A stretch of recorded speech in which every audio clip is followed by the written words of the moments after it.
ಶಿವಮೊಗ್ಗ ಜಿಲ್ಲೆಯ ಸಾಗರ ತಾಲೂಕಿನ ಜಡೆ ಸಂಸ್ಥಾನ ಮಠದಲ್ಲಿ ಭಕ್ತರನ್ನ ಉದ್ದೇಶಿಸಿ ಮಾತನಾಡಿದ ಕೋಡಿಮಠದ ಡಾಕ್ಟರ್ ಶಿವಾನಂದ ಶಿವಯೋಗಿ ರಾಜೇಂದ್ರ ಸ್ವಾಮೀಜಿಯವರು ಮುಂದಿನ ದಿನಗಳ ಬಗ್ಗೆ ಆತಂಕಕಾರಿ ಹಾಗೂ ಕುತೂಹಲಕಾರಿ ಭವಿಷ್ಯ ನುಡಿದಿದ್ದಾರೆ. ಪ್ರಕೃತಿಯಲ್ಲಿ ಉಂಟಾಗುತ್ತಿರುವ ಅನಿರೀಕ್ಷಿತ ಹವಾಮಾನ ಏರುಪೇರುಗಳಿಂದಾಗಿ ಜಗತ್ತು ಸಂಕಷ್ಟಕ್ಕೆ ಸಿಲುಕಲಿದೆ ಎಂದು ಅವರು ಎಚ್ಚರಿಸಿದ್ದಾರೆ. ಮುಂದಿನ ದಿನಗಳಲ್ಲಿ ಗುಡುಗು ಸಿಡಿಲು ಹಾಗೂ ಬಿರುಗಾಳಿ ಸಹಿತ ಮಳೆಯ ಆರ್ಭಟ ವಿಪರೀತವಾಗಲಿದ್ದು, ಇದರಿಂದ ಭೂಮಿ ತಲ್ಲಣಗೊಳ್ಳಲಿದೆ. ಅಕಾಲಿಕ ಮಳೆಯ ಅಬ್ಬರಕ್ಕೆ ಜಲಕಂಟಕ ಎದುರಾಗುವ ಸಾಧ್ಯತೆ ಇದ್ದು, ಪ್ರಕೃತಿಯ ಈ ವಿಕೋಪಕ್ಕೆ ಮನುಕುಲ ಬೆಚ್ಚಿ ಬೀಳಲಿದೆ ಎಂದು ಶ್ರೀಗಳು ಸೂಚಿಸಿದ್ದಾರೆ.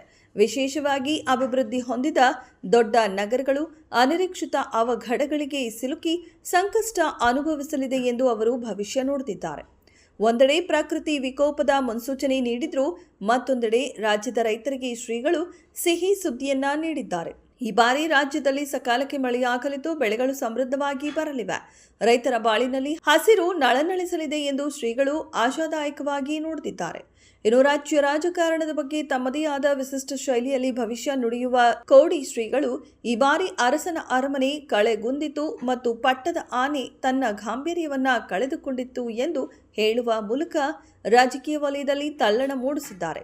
ಶ್ರೀಗಳ ಈ ಗೂಢಾರ್ಥದ ಮಾತುಗಳು ರಾಜ್ಯದ ಪ್ರಧಾನಿ ನಾಯಕರು ಅಥವಾ ಆಡಳಿತ ವ್ಯವಸ್ಥೆಯಲ್ಲಿನ ಬದಲಾವಣೆಯ ಸೂಚನೆಯೇ ಎಂಬ ಚರ್ಚೆ ಈಗ ಸಾರ್ವಜನಿಕ ವಲಯದಲ್ಲಿ ವ್ಯಾಪಕವಾಗಿ ಕೇಳಿಬರುತ್ತಿದೆ.